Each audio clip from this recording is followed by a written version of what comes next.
This is Global Order. I'm Hindol Sengupta. I'm privileged that Michael Rubin has joined me from DC today.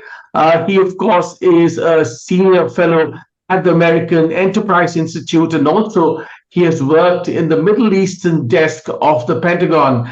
He wrote a very interesting essay a few days ago talking about how one of the options India could look at with this entire Canada imbroglio is to declare Canada a state sponsor of terrorism, considering the decades that the Canadian establishment has spent protecting and indeed letting in Khalistani elements that have plotted separatism and violent separatism in India and other parts of the world. Mr. Rubin, welcome. Thank you for having me. I wanted to begin by asking you this question that a lot of people found very interesting in your essay about declaring Canada a state sponsor of terrorism. I should tell our audience, of course, that there's a background history to this. Pierre Trudeau, the father of Justin Trudeau, actually refused the extradition of a man called Talvinder Singh Pawar in 1982, and the same man went on to plot and deliver the worst airborne incident of terror before 9/11 in the history of the world, the bombing of the Air India Flight 182. Mr. Rubin, talk us through this argument of yours. Okay, well, first of all, a few bottom basic issues. Number one, ultimately it's India's decision about who they list. It's not the United States' decision. The other thing to keep in mind is that there is no international consensus definition of terrorism. According to Columbia University, in 1986, there were about 100 different definitions of terrorism in use just among Western security agencies. Within about a decade, that number had ballooned to more than 250 different definitions. Now, there's an old U.S. Supreme Court case about pornography and obscenity. And there's a famous quote by the U.S. Supreme Court Justice Potter Stewart that he said, "I can't define pornography, but I know it when I see it." And in many ways, terrorism is that same way with regard to diplomats. So India needs to utilize its own definition. Now, when it comes to the United States, which I'm more capable of talking about, we have the State Department, which designates terror. But after the 9/11 terror attacks, the Treasury Department was empowered by George W. Bush to do the same thing. And this is actually interesting because the State Department took into consideration all the diplomatic issues, hurt feelings, that sort of thing, whereas the Treasury Department was much more objective rather than subjective. And their terrorism list is about 30 times as long as a result. Now, here's the point. When you designate a state or an entity to be a terrorist, that doesn't necessarily mean all you're doing is punishing them.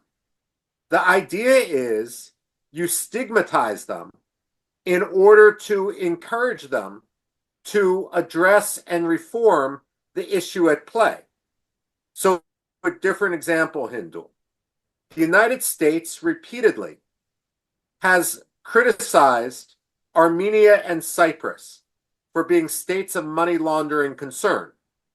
And ultimately, especially after 2018, rather than just reacting with umbrage, the Armenian government and the Cypriot government said, you know, we don't want to be on your list. Let's sit down and talk about how we can reform, make our financial system more transparent, and then you won't designate us to be a state of money laundering concern. And that's exactly what happened. Today, they're considered much more clean economies.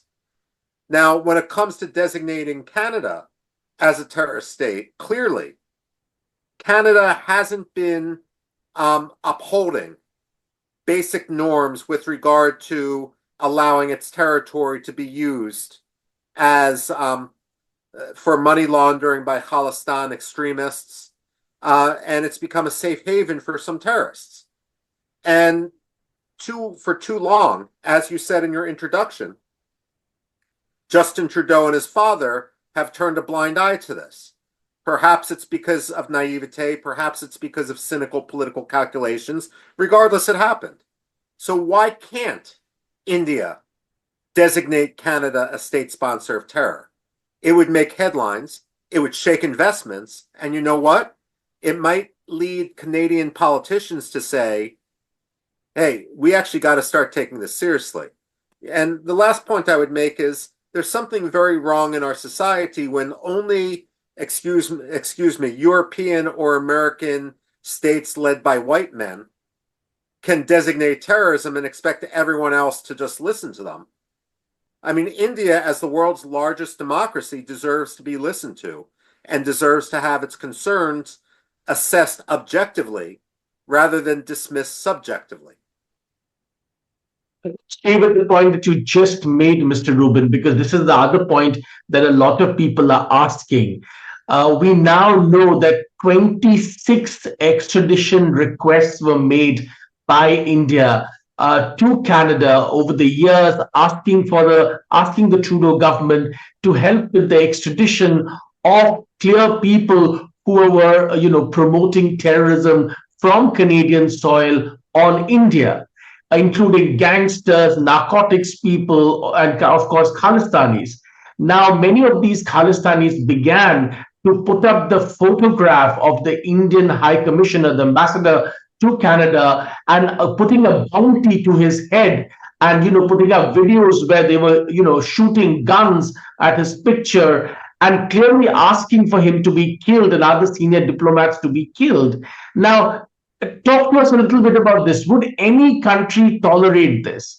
Doesn't this cross many, fundamental lines that cannot be crossed in diplomacy? The short answer, Hindol, is yes. It crosses lines.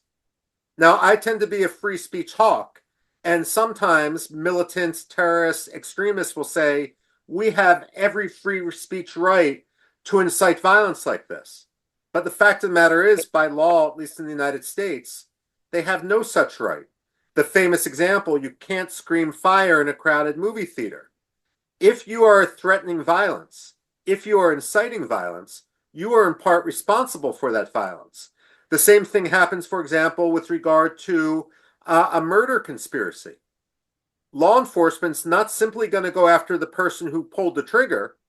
They're going to go after the person who helped supply the weaponry, who helped launder the documents, and who taught him or the assailant some sort of extremist philosophy, who sought to indoctrinate them. So there are limits and controls.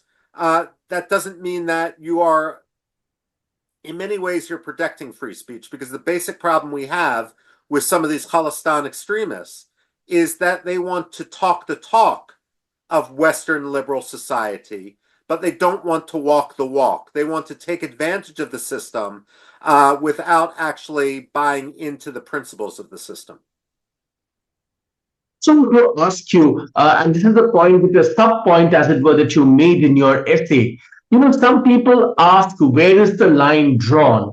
If in some Western societies this kind of terrorism is affected, separatism is affected, done by people sitting somewhere else, there are covert operations that are left to take these people out if this is a prolonged problem. Now, in the global system, is this a privilege only some countries have and others don't? Now, I understand and recognize that this is a tricky territory, but perhaps it's worth addressing, because many of the people or many countries in the global south ask this question that, well, if we face similar kinds of danger, what are we supposed to do? And what privileges do we have to protect our sovereignty? Well, first of all, Hindul, it's the job of any democratically elected government to protect its citizenry. And if you ask where I draw a line, and I certainly understand the point about hypocrisy, which you are making that some in the global south make, the fact of the matter is, I will draw a line so that democracies in which the governments are held accountable to the people are ultimately the ones making the decisions, rather than simply an autocracy somewhere deciding that they are going to repress transnationally. So, for example, I would distinguish between what the United States has done with regard to Osama bin Laden in Pakistan versus what Ilham Aliyev, the president of Azerbaijan, has done when he has targeted the son of a dissident in New Jersey. So ultimately, you ask where I'll draw the line? That's where I'll draw the line. But what I would also argue that when it comes to this idea of designating Canada to be a terrorist sponsoring entity, that is a way to avoid going to the extreme which we're talking about, because it focuses attention. And the other issue, of course, is this isn't simply a matter of free speech. This is a matter of money laundering and financial crimes. And Canada should not be turning a blind eye to allowing its territory to be used. The United States and other countries should come after Canada for that in the same way we come after Pakistan or Panama or the Cayman Islands when it comes to laundering money. Very important point, because it's also connected to the entire point. You know, the man Hardeep Singh Nijjar, whose killing started this entire process, this entire conflict, has a very tricky history. Of course, India put his name in the Interpol Red Corner list, but also in Canada, for a long time, he did not get even residency. How that changed into him becoming a citizen is very, very murky. Nobody's been able to give a proper answer. And he was involved in a lot of, illicit narcotics trade and all kinds of things. Now, we know that there's a flourishing narcotics trade in this entire Khalistani movement that actually impacts not only Canada, but also India, the United States, the United Kingdom, and many other parts of the world. So what you're saying makes absolute sense. I also want to ask you, the other thing that really worried many Indian observers is that a meeting that was asked by Canada with the Indian NSA, Mr. Doval, that meeting, which was supposed to be absolutely secret, all those details were revealed later by Canadian authorities to the mainstream media. Now, this is not, Mr. Rubin, how diplomacy can function in any shape or form, isn't it? No, it's completely unprofessional on Justin Trudeau's part, which is why I'll actually have a column coming out soon that Canada owes India an apology. We can talk about what motivates Justin Trudeau, and none of these issues are mutually exclusive. Perhaps naivete could be the excuse 13 months ago, but making the same mistake twice isn't naivete. Perhaps political calculations are coming into play with regard to the Khalistani movement and being in key constituencies. Perhaps Justin Trudeau sees himself, and this goes into ignorance, goes into naivete.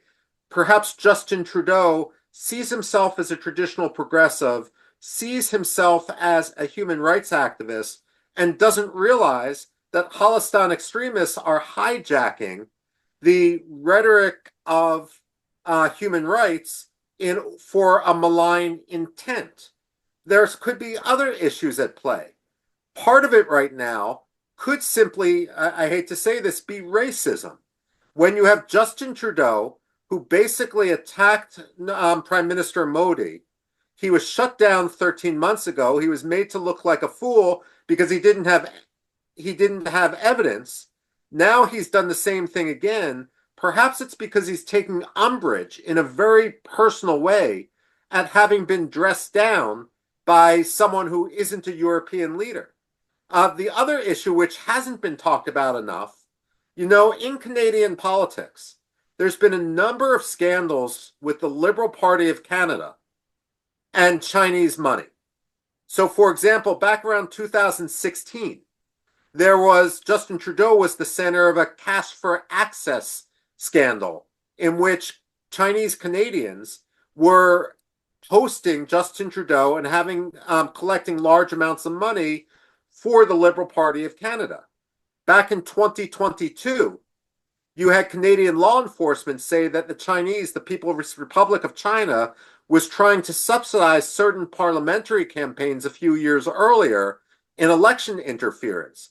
Could it be that some Chinese interests in Beijing are trying to use Canada as a wedge to weaken India? At the very least, all these questions need to be answered because the situation isn't as Justin Trudeau tries to frame it. Talk a little bit about the US response to all of this. The US has, of course, consistently maintained that all of this needs investigation. But when you heard the latest responses from the US State Department, what did it seem like to you? Because this seems to have been read in two ways. Some people are arguing that, well, this is the US, in a sense, supporting Justin Trudeau because it's a Five Eyes partner, because it's a G7 country, and so on and so forth. Others are saying actually the US is being far more cautious because already another investigation with Indian authorities is going quite well. There is no problem, there are no hiccups there, but this one seems to have completely exploded, and therefore the US is treading a far more cautious line. How do you see it? Okay, well, my personal opinion is I would have preferred that when Matthew Miller, the spokesman, was asked the question, that he would have responded much more like Prime Minister Albanese in Australia, without actually naming India. But as an analyst, the way I read this is simply it's boilerplate language. People in Washington, policymakers, more senior policymakers, are frustrated to some extent with Justin Trudeau because we have our hands filled with Ukraine and that crisis. We have our hands full with Israel, Hezbollah, Hamas, and that crisis. And we worry constantly about the People's Republic of China.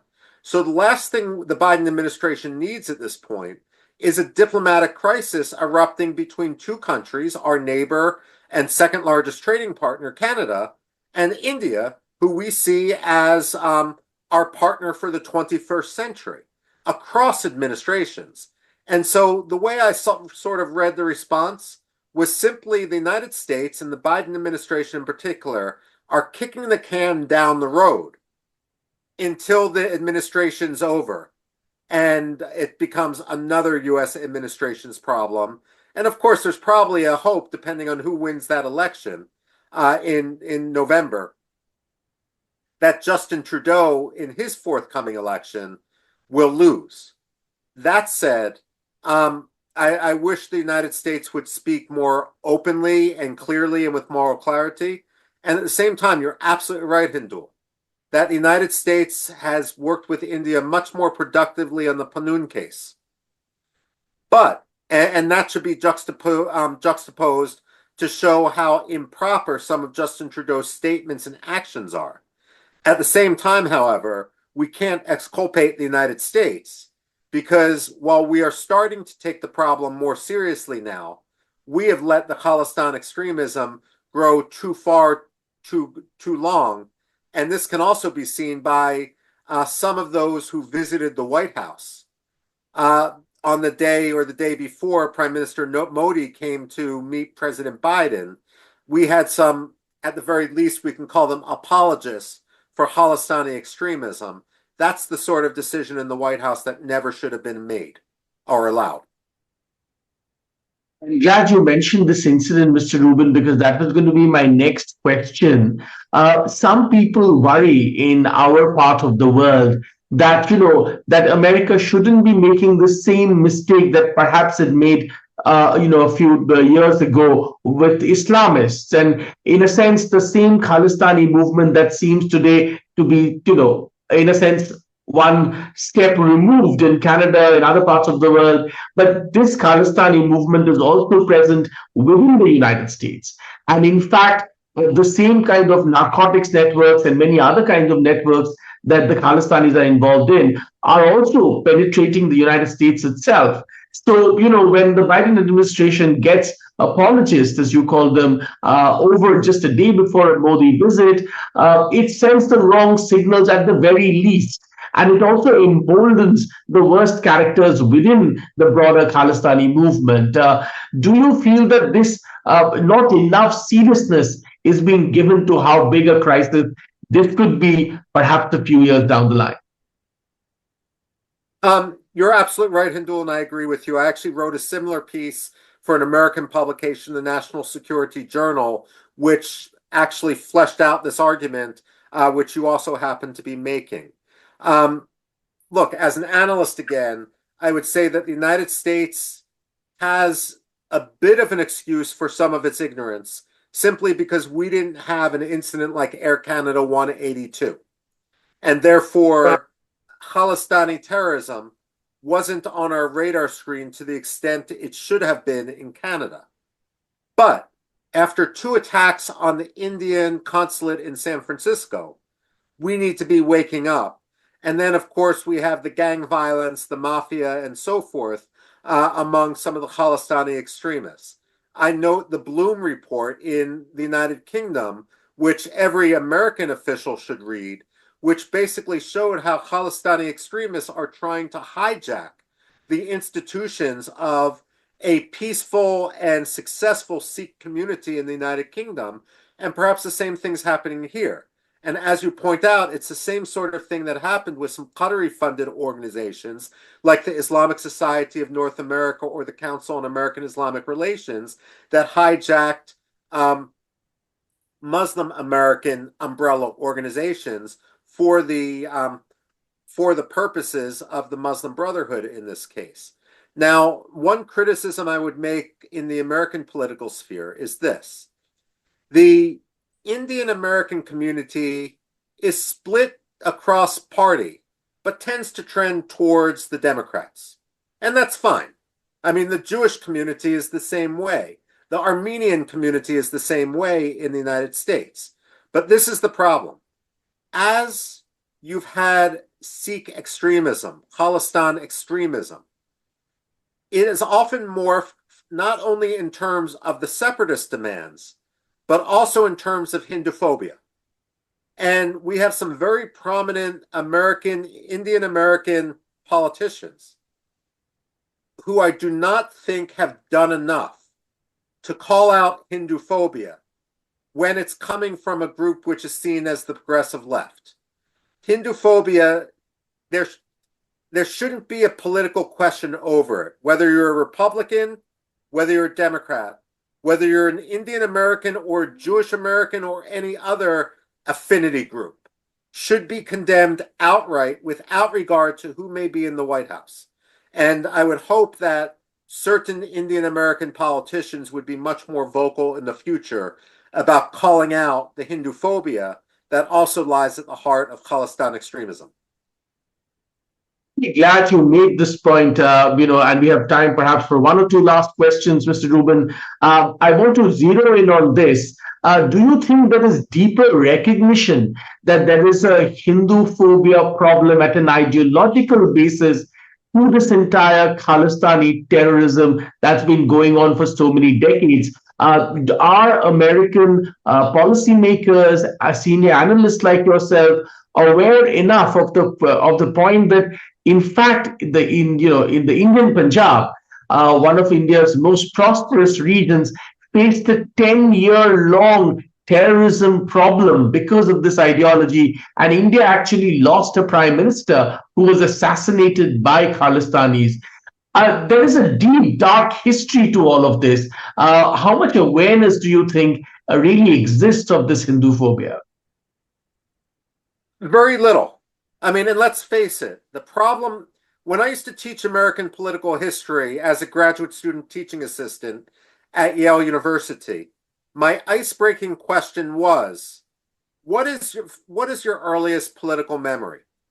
And to a man and a woman, people went back maybe 10 years.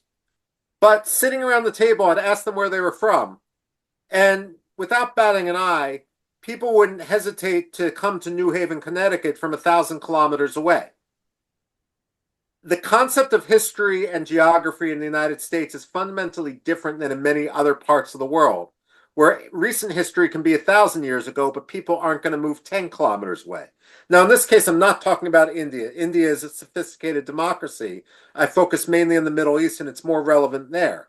But what the Americans tend not to have a broad sense. We tend to have a very insular sense of history.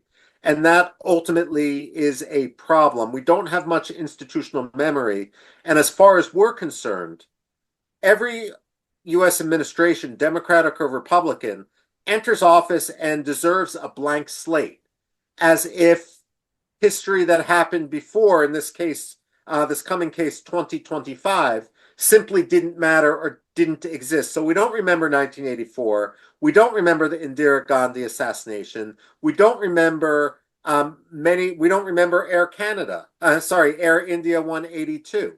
So we do have a problem. Now, when the FBI, our Federal Bureau of Investigation, collects statistics, I mean, to this day, the largest category for hate crimes is anti-Semitism, anti-Jewish violence, and then anti-Muslim violence, anti-Catholic violence, and anti-Christian violence more broadly. But I would look at this coming year at the growing trend of anti-Hindu violence.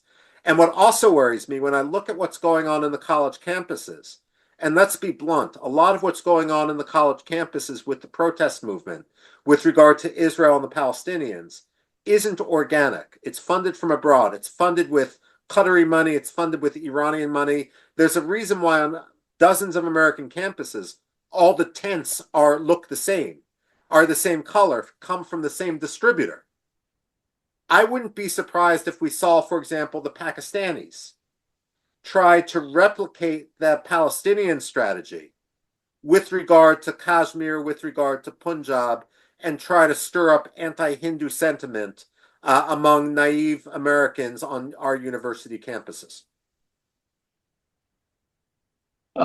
This is, of course, extremely, sinister and dark for India. I have one last question, Mr. Rubin. What is the way forward? What can India do more to make strategic partners in America more aware of these problems? Because from the Indian vantage point, from the Indian established point of view, here is this pivotal relationship in the Indo-Pacific. Here is this pivotal business and trade and cultural relationship between two great democracies, and yet there are a lot of these problems that keep cropping up, as it were. What can India do more to make people more aware, policymakers and analysts like yourself, more aware of these problems and what's to come? Like you charted out, in the months and years ahead, a lot of people believe that, in a sense, there is an effort from certain quarters, including Pakistan, to make Hindus, in a sense, chastened. They're the other target group that they want to target and spread BDS sanctions against and all kinds of things. What can India do more to make people aware of this and fight back? Okay, let me answer this in two ways. I am optimistic. That's the bottom line up front. I finished my doctorate back in 1999, and that's when I started in Washington in the think tank community before I went into the Pentagon. And in 1999, I was always sympathetic to India, simply because of democracy and all that.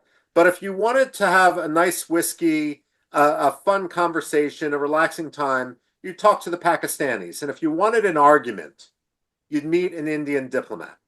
And oftentimes, while etiquette is meant to actually ease, and protocol, while etiquette and protocol are meant to ease sort of diplomatic relations, too often protocol is weaponized in order to undercut diplomatic relations.